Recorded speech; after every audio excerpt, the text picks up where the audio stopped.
Welcome to our third and last podcast on the urinary system.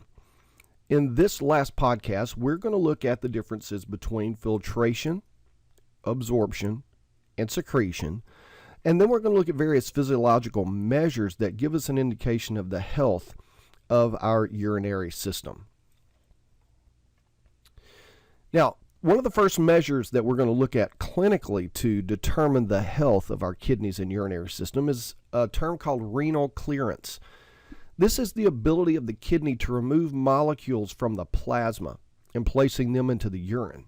Now, this renal clearance rate, is going to be a factor of filtration, and that's how efficiently we can filter the materials that are in the plasma through the glomerulus. That's where our filtration occurs. Absorption out of the filtrate and back into the bloodstream, into the vasa rectae. And as you can imagine, that's going to slow down renal clearance. That's going to tend to keep it in the bloodstream. But then our third factor is going to be secretion. And this is the ability of tubule cells to add materials to the filtrate once we've gone past the glomerulus. So proximal tubule, collecting tubule, loop of Henle. These can all secrete materials at different times and different types of materials, and we'll talk about those, but they can add back into the filtrate. So renal clearance is going to be a factor of those three. But the first thing that we're going to look at to help us understand renal clearance is glomerular filtration rate. Now, this is going to be measured by the volume of blood that's going to be filtered per minute by the kidneys. So we have the glomerular filtration rate. This is similar to our cardiac output that we've talked about, our tidal volume. And so this is going to be calculated using substances that are neither secreted nor reabsorbed. This is going to be calculated with substances that are only filtered. And so the rate at which this substance is filtered and it appears in the urine is going to give us an indication of the effective glomerular filtration rate in the body. So once again, in our illustration, we see filtration, and this is what we're going to be examining with GFR, how effectively we can remove materials via filtration. And that material is going to not be able to be reabsorbed or absorbed out of the filtrate back into the body, and it's not going to be secreted back into the filtrate. This would effectively change this measure. Now, we said we're going to use substances, and some of these substances are going to be called xenobiotics. They can be toxins, drugs, plant materials, really materials that are foreign to our body. And certainly antibiotics such as penicillin are among those. We have one that we're going to be using for another one of our measures. It's called para-aminohippuric acid, or PAH. And we're also going to be working with a substance called inulin. It's a substance found in plants and in garlic. And these different substances are going to have different properties as it relates to how they're removed from our bloodstream. But many of these are going to be removed in addition to filtration. They're going to be removed by secretion by organic anion transporters. And unfortunately, our antibiotics are largely that way. And so since these are effectively secreted and removed, that's typically why your doctor is going to prescribe a larger dose of antibiotics than you actually need, because unfortunately a lot of it is going to be excreted in the urine. So now let's look at determining our GFR, our glomerular filtration rate. And as we mentioned, we're going to use one of these xenobiotics. It's called inulin. Inulin is known to neither be secreted nor absorbed. It's only filtered. And so the way that we're going to calculate the glomerular filtration rate is we're going to take the volume of urine that we produce per minute. And then we're going to multiply that by the concentration of inulin that's present in our urine. And we're going to divide that by the concentration of inulin in the plasma. And that value is going to give us then what our glomerular filtration rate is. So in this case, we found inulin to be in a concentration of 30 milligrams per mil in the urine. And we know in the plasma, we start out with a half a milligram per mil. And we're going to use a 2 mil per minute urine production rate.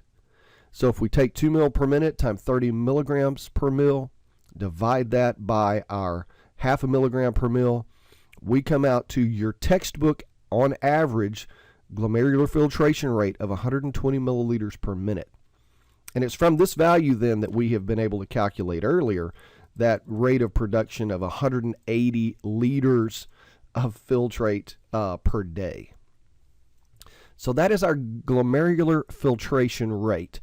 Now, to help you maybe get a little bit of a better understanding of glomerular filtration rate, as well as how very simple vasoconstriction can affect that rate, watch the following video.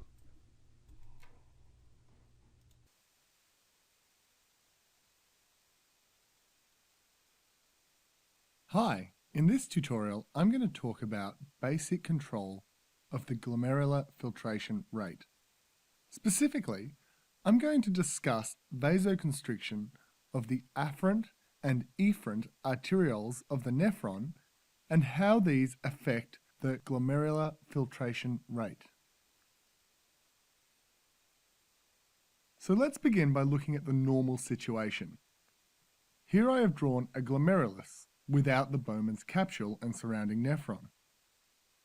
Here is the afferent arteriole, and here is the efferent arteriole. And this is a network of capillaries known as the glomerulus. Blood from the renal artery flows in through the afferent arteriole, and then it can exit via one of two ways. It can exit as blood via the efferent arteriole, or it can exit as filtrate via the glomerulus. However, remember that filtrate is not actually blood, as it should not contain any blood cells or large proteins, and thus is mainly water and small solutes. So let's look at what happens when we change things around a little. In this situation, the afferent arteriole has been vasoconstricted. This means that less blood is able to enter the glomerulus, and consequently, there will be less blood to leave via the efferent arteriole, and there will also be less blood to be filtered by the glomerulus. Thus, less filtrate will be produced. In this situation, due to arteriolar vasoconstriction, the vascular resistance will increase, and thus there will be less renal blood flow. And due to the reduced pressure in the glomerulus, the glomerular filtration rate will be decreased.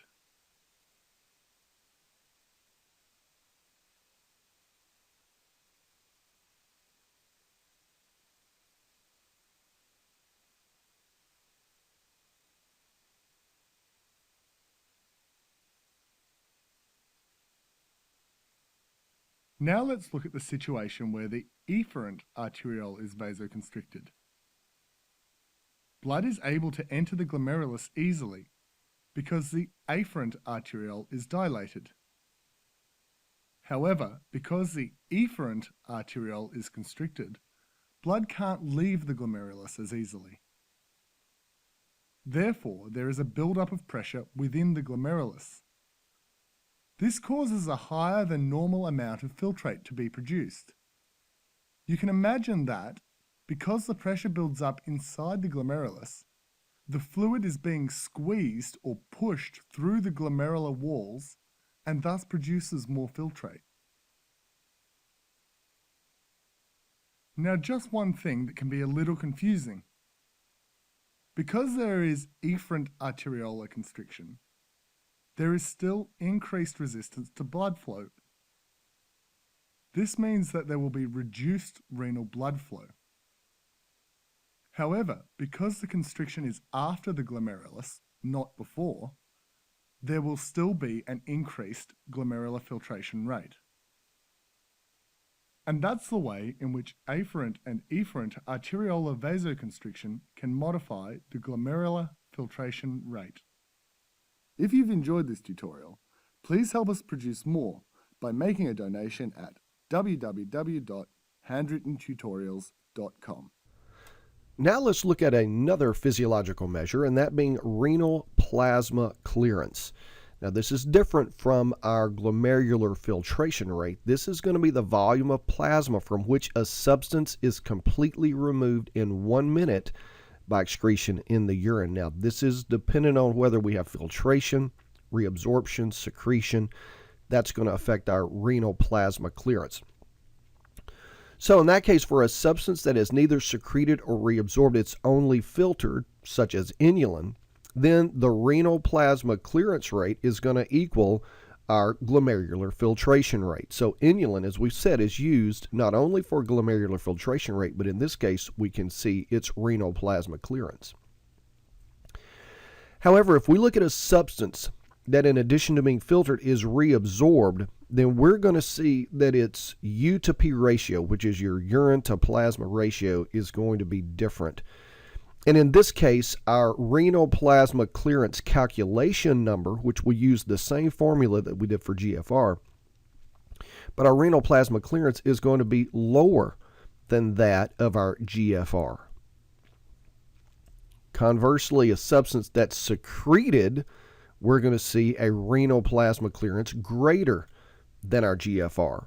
Now, once again, if we talk about our urine to plasma ratios, substances that are reabsorbed are going to have a lower number. This will be 1. You can see renal plasma clearance and GFR is 1. Any number that has a urine to plasma ratio that is lower than 1, a lower number here for renal plasma clearance, and then that means reabsorbed. If our urine to plasma ratio is greater, resulting in a renal plasma clearance greater, then we know that substance is also secreted.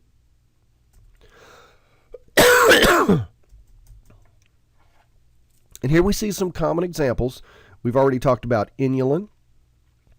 Proteins, for instance, especially ones that are extremely large, they're not even going to be filtered. They're not filtered, they're not secreted, they're not resorbed.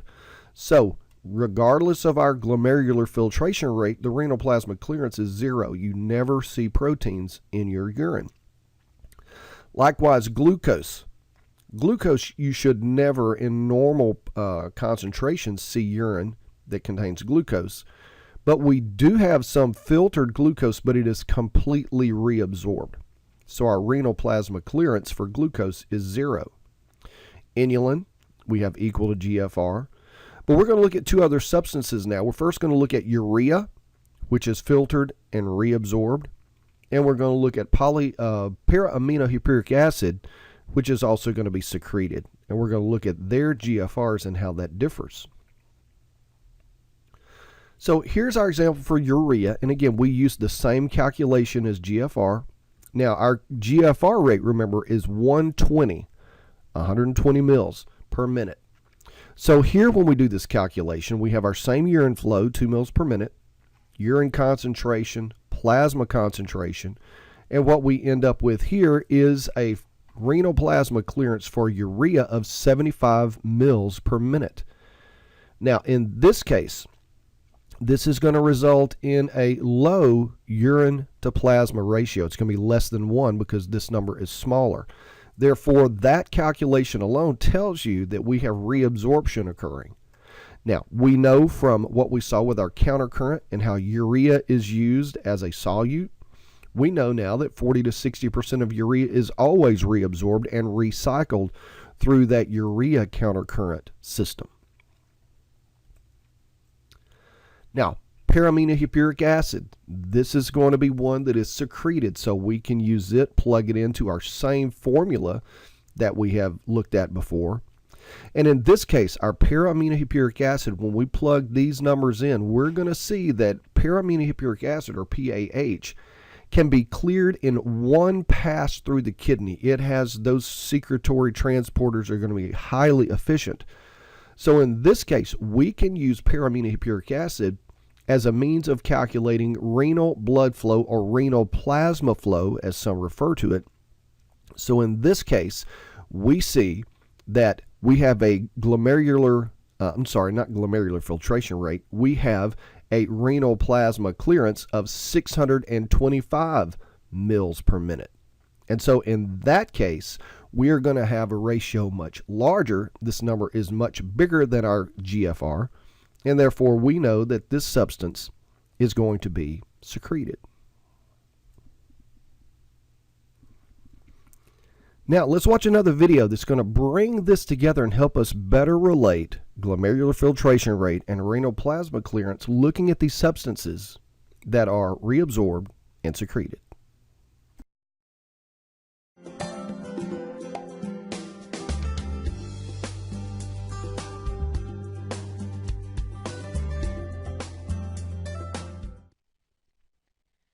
Today, we will be examining the concepts of relative clearance and urine to plasma ratios.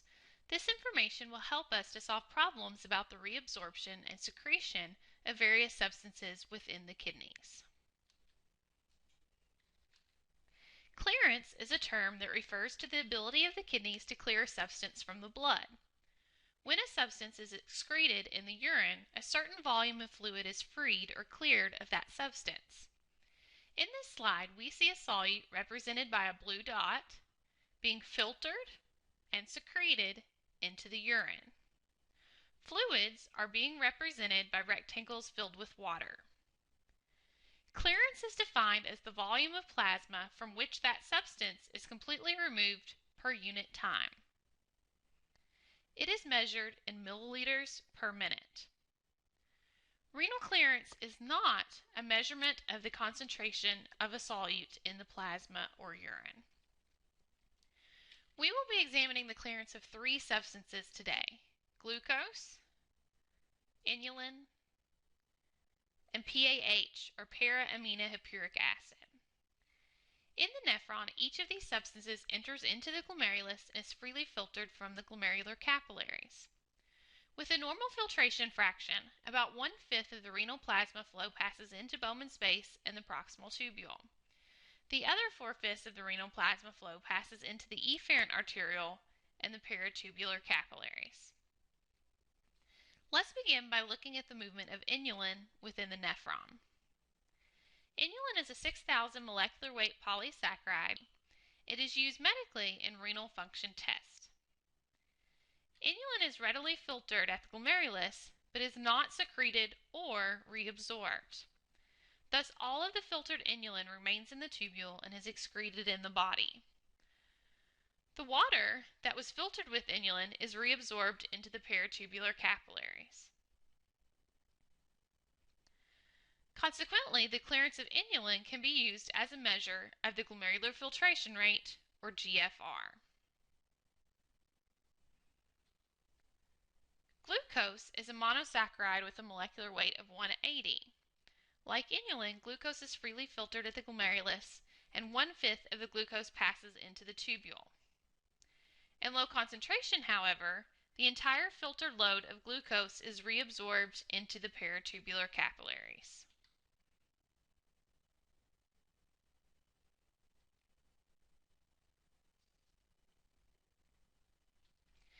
PAH is the amide derivative of the amino acid glycine and para-aminobenzoic acid.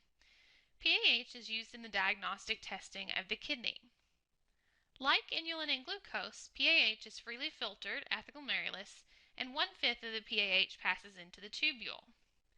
In low concentration, all of the PAH is secreted in one pass through the peritubular capillaries.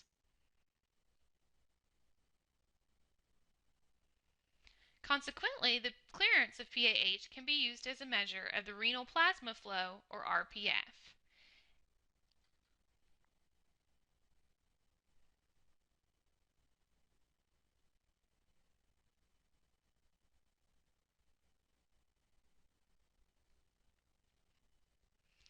This equation uses the urine to plasma ratios of a substance multiplied by the urine flow rate. Here we see the clearance equation for inulin, which is used to estimate the GFR. It can be mathematically useful to compare the clearance of substances to inulin, which is an index of filtration. This information can be used to determine whether a substance is undergoing net reabsorption or net secretion within the nephron. If we use the U to P ratios of two different substances, note that the urine flow rate is in the numerator and the denominator. Since the urine flow rate would be the same for both substances, this value can be eliminated when we use the equations. Physiologists have used these ratios to develop the helpful skill shown here. Inulin would have a UP inulin concentration ratio value of 1. Inulin is an index of filtration and is neither reabsorbed nor secreted. Any substances that undergo net reabsorption would have a U to P ratio relative to inulin between 0 to 1. For example, at low glucose concentrations, the glucose to inulin UP ratio would have a value of 0. This indicates that 100% of the filtered load of glucose was reabsorbed into the peritubular capillaries.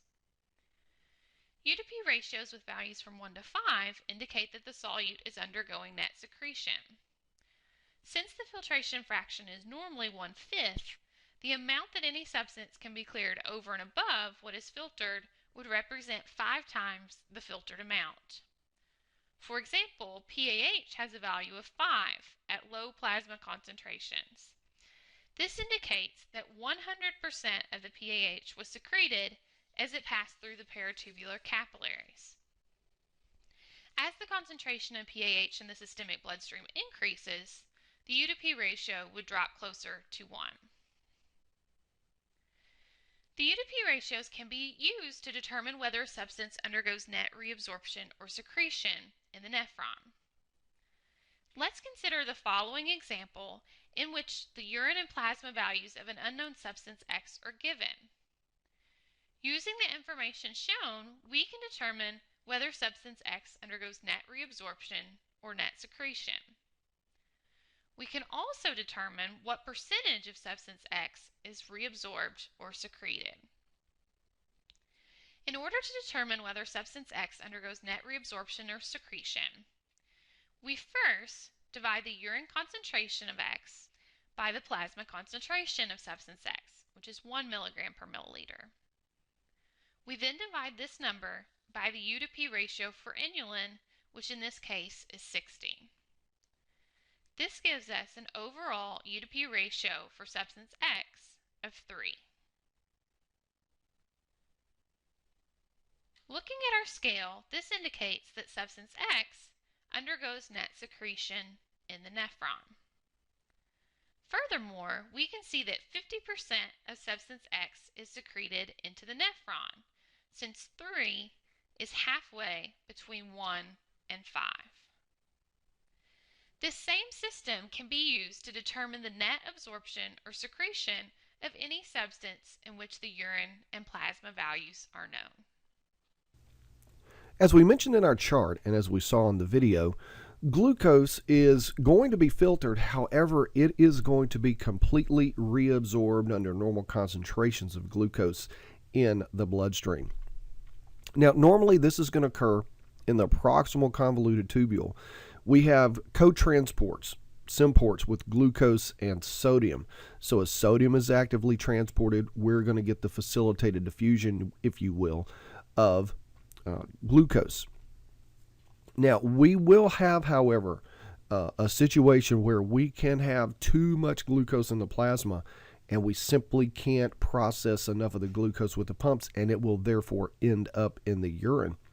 So as we look, the transport maximum for glucose is 375 milligrams of glucose per minute. Now, like I said, as extremely high concentrations of this occur, then we'll begin to see it filtrate. But under normal circumstances, when we have our typical renal-plasma blood flow, we're going to see that we typically have enough transporters to take care of all of the glucose that we have in our serum, and therefore it never appears in our filtrate and in our urine. Here's just an example of our sodium glucose symporters coming in. This is going to be the lining of our tubules where we have filtrate, and then we also have facilitated diffusion channels in which the glucose will follow its concentration gradient into the vasa rectae and be completely reabsorbed. Now, whenever we fast, our glucose level is going to be around 100 milligram per mils of blood.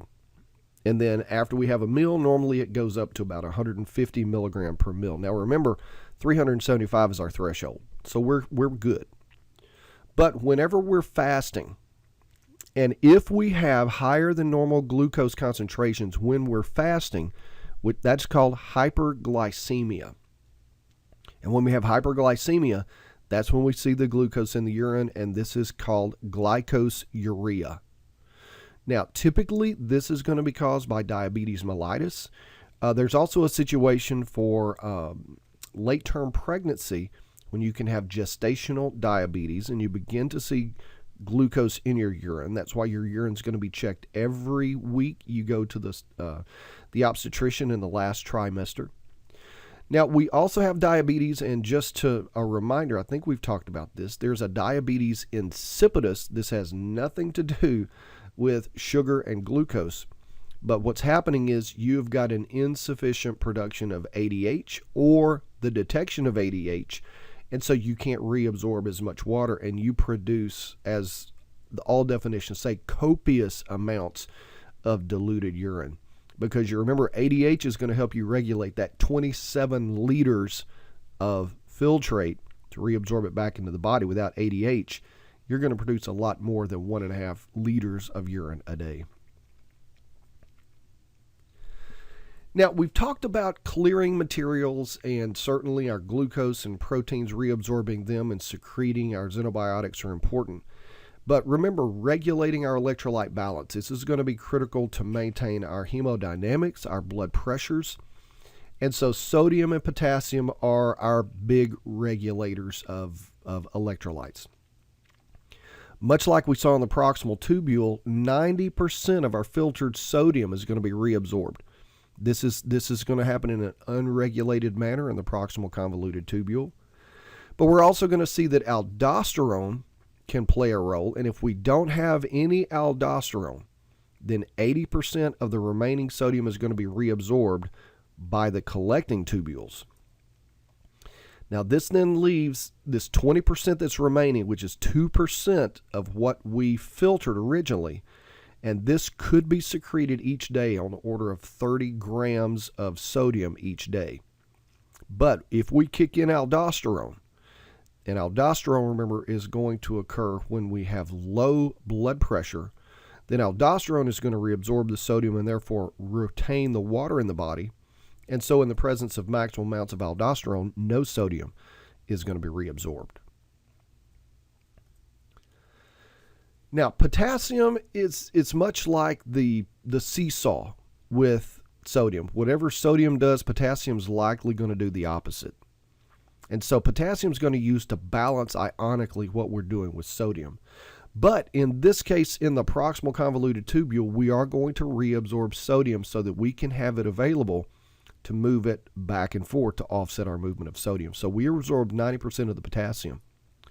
But unlike the sodium, we're going to secrete potassium. This is going to be in the late distal tubule or possibly the collecting duct. And typically, potassium in the urine is going to match our potassium that's ingested, but also we're going to see that potassium is going to offset the reabsorption of sodium, and that's going to be somewhat in a negative feedback mechanism that we can see with sodium. So that's what we're going to be following, is the potassium and the sodium moving back and forth. Now, this is somewhat of a summary. We already covered the renin-angiotensin-aldosterone system when we talked about hemodynamics, but we're going to be detecting our high plasma potassium concentrations. We're going to be detecting our blood volume being reduced. We're going to be thirsty. So we're going to increase anti-diuretic hormone.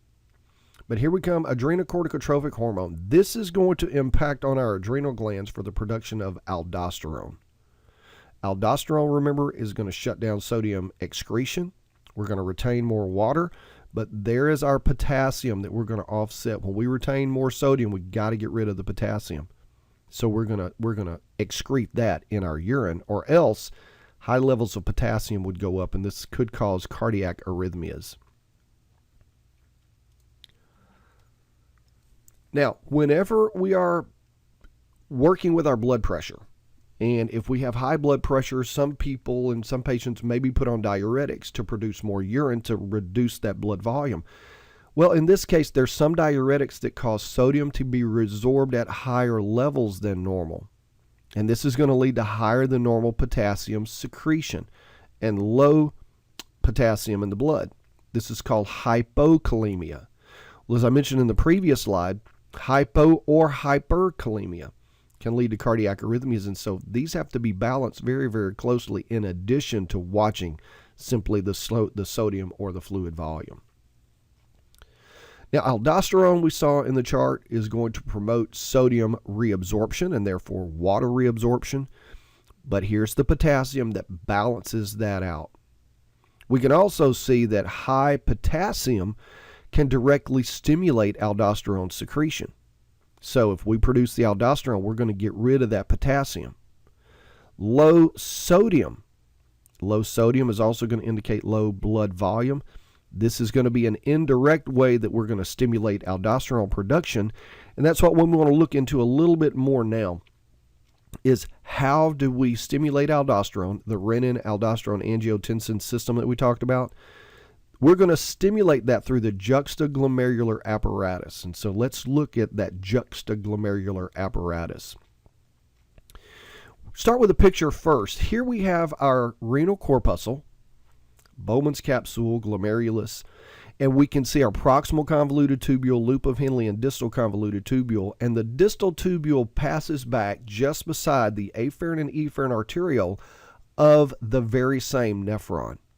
And if we look at that a little bit closer, here we have our afferent arteriole with its smooth muscle cells around it. Here we have our efferent arteriole. We're going to have these granular cells, these juxtaglomerular granule cells that are present in this area between our distal convoluted tubule and our arteriole. These are going to be mesangial cells, and these are like our phagocytic type cells. And then in our distal convoluted tubule, we have these very tall, tightly packed together cells that are called the macula densa. So when we look at our juxtaglomerular apparatus, it's going to be the macula densa cells cooperating with our juxtaglomerular cells, or our granule cells, that leads to changes in the state of our smooth muscles, as well as the production of materials that will start that cascade that will eventually lead to the production of angiotensin and aldosterone increasing. So our JG, or granule cells, these are the ones that are going to release renin.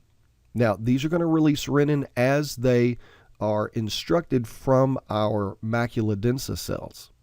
Now, these cells can be triggered by baroreceptors in the arterioles themselves, but that renin then is going to go on to break down angiotensinogen into angiotensin 1.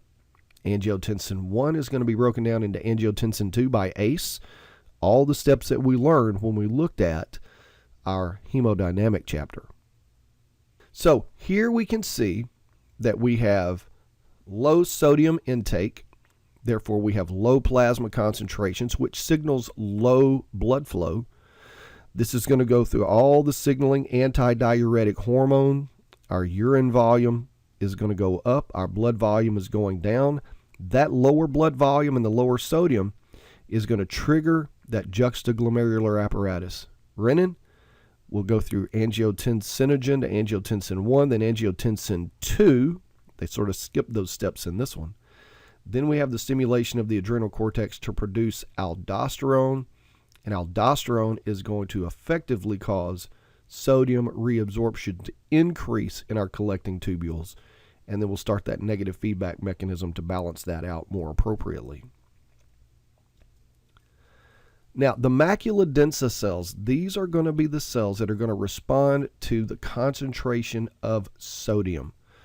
So as they detect sodium in that filtrate, they're going to be able to signal those juxtaglomerular cells, and it's the juxtaglomerular cells then that are going to stimulate and release renin into the bloodstream.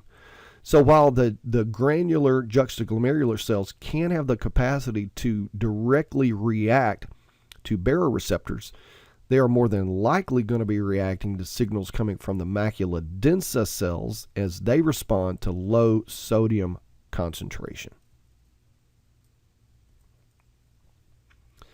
Now, we also see that if the filtrate is too rich in sodium, then the macula densa cells are going to cause the afferent arterioles to constrict. Now, as they do, that is going to keep more of the sodium in the general circulation, because we saw in our example in our animation, if we constrict the afferent arterioles, we're going to decrease our plasma flow as well as our glomerular filtration rate. We'll simply have less blood flowing into the kidneys. Now, just a reminder, we could also have atrial natriuretic factor. This is going to respond to higher pressures, and that will then lead to more excretion of sodium water and reduce that blood flow in response to high pressure. So here we put everything together. Here we have atrial natriuretic peptide. That's going to be a response to high pressure. Here we have our adrenocorticotrophic hormone. Again, this is going to lead to the production of aldosterone. Then here we're going to have our decreased sodium, which is going to go through the kidneys. There's our renin-angiotensin system. The effects of all of these are going to be to manipulate the sodium and water, and in a response, potassium to offset sodium. That's going to lead to changes in our blood volume and blood pressure. Now, in this case, this increased blood volume and pressure, it's going to be a response from this side.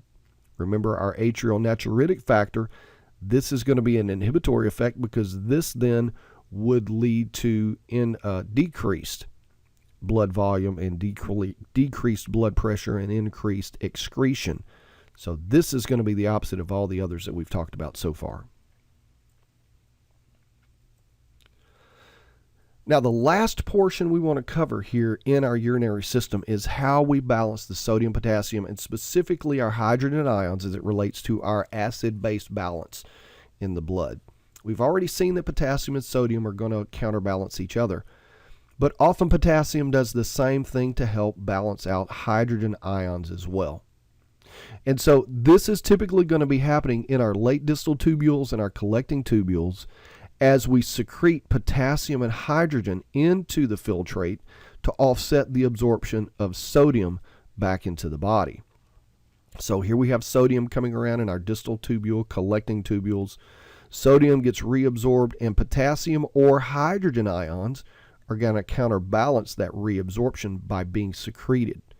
Now, whether this is going to be hydrogen or whether this is going to be potassium is going to be controlled based on the acidity of our plasma and urine, and also based on the level of potassium that we have in the bloodstream and the filtrate. So acidosis, we've already talked about acidosis, and this is going to be a lower than normal pH of the blood. Acidosis is going to increase the secretion of hydrogen ions into the filtrate, and it's going to slow down the secretion of potassium into the filtrate.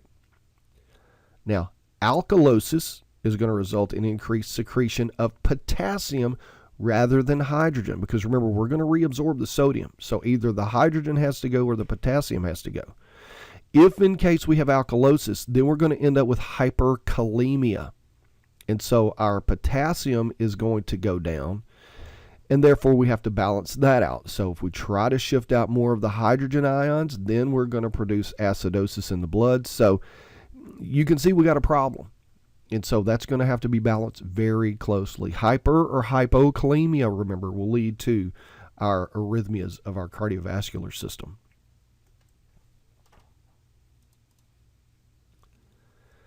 Now, hydrogen ions are going to be filtered, and they can be secreted. And there's an antiport mechanism for that secretion in our distal tubules as well as our collecting tubules. And we're going to see that urine is slightly acidic, even though we're secreting the hydrogen ions, because we've got a lot of bicarbonate that's going to be present.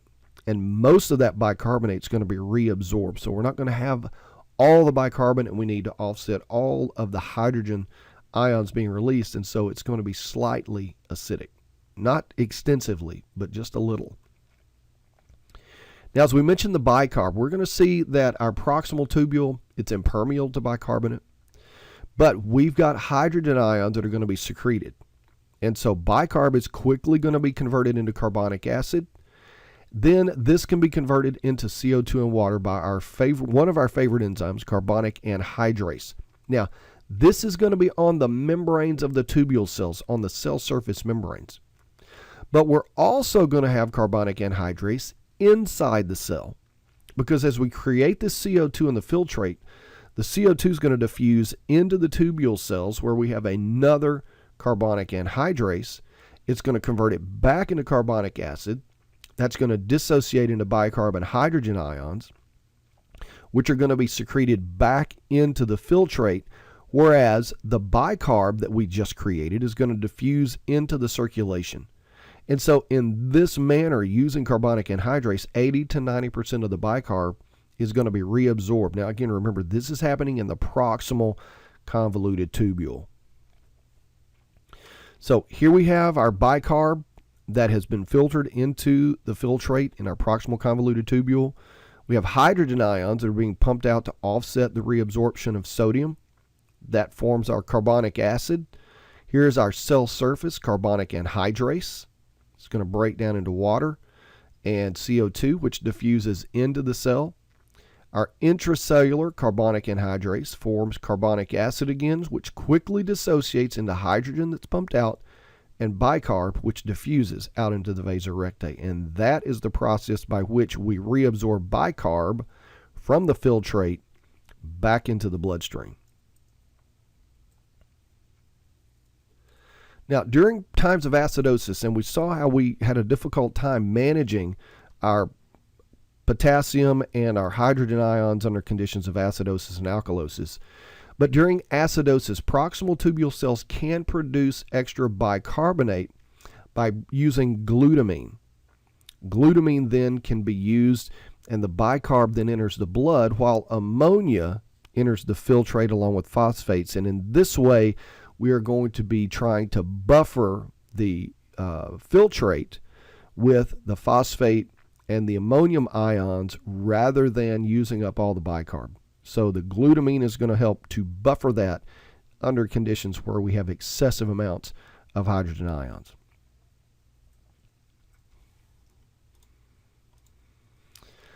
Now, diuretics, this is going to be the pharmacologic agents that use for people that just simply can't control their fluid volume, and it creates high blood pressure and other issues. And we have three categories of diuretics that can help eliminate more fluid volume. We can have the loop diuretics, which is probably the one that's most familiar. This is the Lasix or the furosemide. This is going to inhibit salt and water reabsorption by as much as 25%. Now, I think you can imagine, if we prevent the reabsorption of salt and therefore water, we're going to produce more urine, hence a diuretic. The thiazides are going to inhibit the distal convoluted tubules by about 8%. And then we have our aldosterone antagonists. These are called the spironolactones. And these are going to block aldosterone-stimulated sodium reabsorption and potassium secretion. This is going to be in the late distal tubules and then the collecting tubules. And when we put all of these together, we can see that our furosemide, this is going to block the reabsorption of sodium, and therefore we're going to shut down the water. Here are our thiazides. They're going to be blocking in our distal tubule, and then our aldosterone is going to be blocking our sodium reabsorption. If we can't reabsorb the sodium into our interstitial spaces, then we are going to decrease the amount of water that's going to diffuse into that space, and therefore we produce more urine.